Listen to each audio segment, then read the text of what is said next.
Blitzer in Washington. The Abu Ghraib prison scandal in Iraq was a serious blow to the reputation of the United States. Top U.S. military officials insisted that until the photos of Iraqi prisoners became public in 2004, they were unaware of the seriousness of the scandal. But an article by investigative journalist Seymour Hersh in the new issue of the New Yorker magazine about the Abu Ghraib investigation contradicts that claim and has a lot more new information. Seymour Hersh is joining us here on Late Edition. Hi, thanks very much for coming in. Give us the immediate headline that pops out from in your mind based on all the reporting, all the new information that you collected in this article. Very simply, that the notion, as they told Congress, that our leader, Rumsfeld, Donald Rumsfeld, the Secretary of Defense, and his aides, they all went and testified in May after the stories about Abu Ghraib became public that, oh my God, we just didn't know about it until we didn't realize how serious it was, is simply not true. The fact is that within a few days of the incident first getting reported internally, which was in January of '04, the back channel was flying. There were messages going.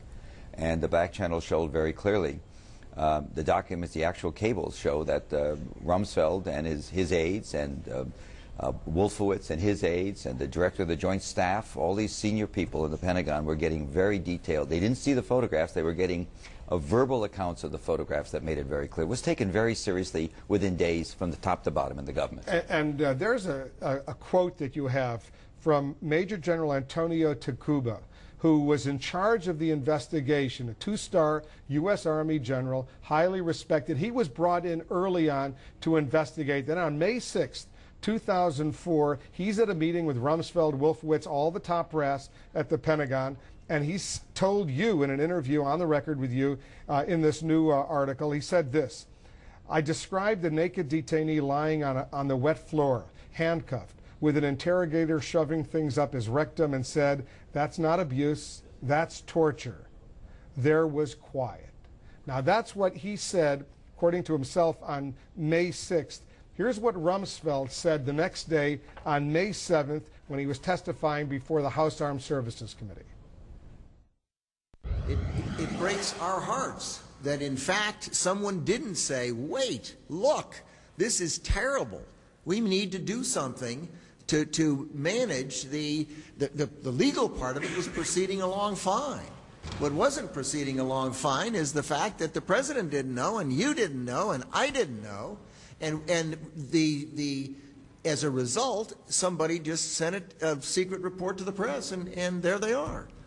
All right, so you want to comment on what you've learned based on your reporting. What he's talking about is Taghuba did a report that probably he finished it in late February, early March of '04. Because he was brought in January of '04. He's out there, and he's in Kuwait. He's a two-star general involved in the war, highly, as you said, and I found nobody that said anything adverse. He's a highly respected officer. It's just randomness. They needed a senior officer to investigate. You're it, buddy. He goes and does it. And right away he feels the heat because I don't know what made him so special. Maybe there was the fact that he was born in the Philippines and he had to work his way up to two-star, which is a tough thing. He's not a big guy. He had to show many different ways how competent he was. But he just resolved to tell it straight, and it was a tough story. And he wrote about systematic abuse and torture. And he was discouraged from the very beginning to go all the way with the report, but he kept on doing it. His report was filed, as I say, probably March 1st. It was not even put out or promulgated. I got a copy of it, not from him. I only met him a year ago. I got a copy of it and published it in the New Yorker in late April of '04. And Rummy, of course, Rumsfeld, instead of focusing on what Taghuba reported and fixing it, his first reaction is, why did somebody leak it? It's sort of ridiculous. The fact of the matter is, everybody at the top, by the middle of January, knew. The only question I raised at the end of the article, and I'm sure you'll ask me about this in a minute, is what did the president know when? Well, we're going to get to that in a minute, but here's what Taghuba is quoted by you in the article as saying, there was no doubt in my mind that this stuff, the explicit images, the photographs, was gravitating upward. It was standard operating procedure to assume that this had to go higher. The president had to be aware of this. That's his assumption. He doesn't know it for sure. The president says he didn't know about it. He didn't see these pictures till he saw them on television. It's not a question of seeing the pictures. Once they had the back channel emails describing everything, from the field, guys are saying, hey, boss, let me tell you what's going on. It was very serious stuff. The messages are all high priority, and they go directly to Rumsfeld's military aide, who's now a four-star general running NATO, General Craddock.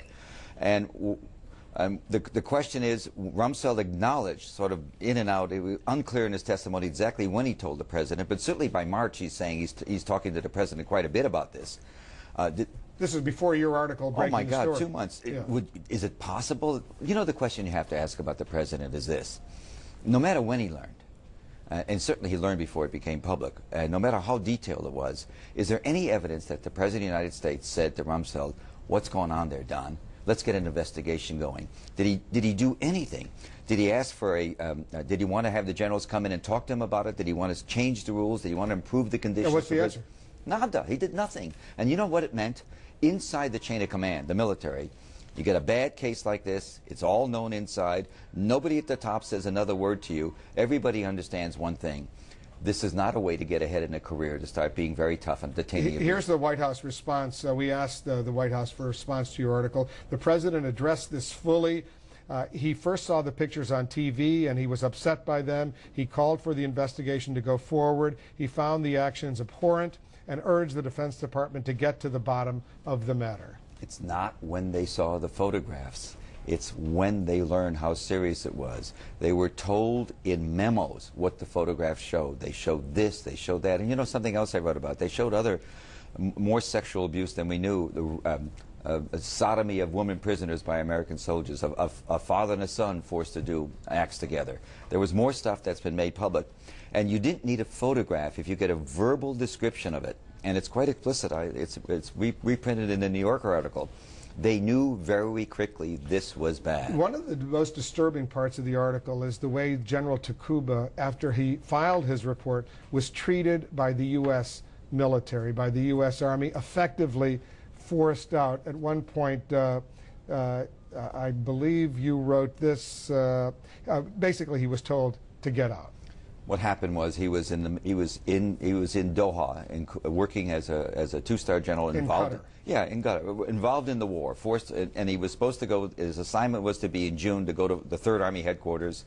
Whether he was going to be a three-star general or not, he's certainly highly respected and very well regarded. Suddenly, he's told in April, "You're going back to the Pentagon, being assigned to Reserve Affairs, and you're going to be." He was told by actually a very senior general, "They're going to watch you there." His career was effectively shunted. And there's a horrible scene I described in the locker room here a few months after he does his report. He's exercising, he's getting dressed, and there is Rumsfeld with Larry DeRita, at that time the spokesman, and he says hello to the secretary. He says, "Hello, General," and then DeRita says, it was a bad day in the press about Abu Ghraib or something. DeRita says to him, "Look what you started, General. You see what you did?"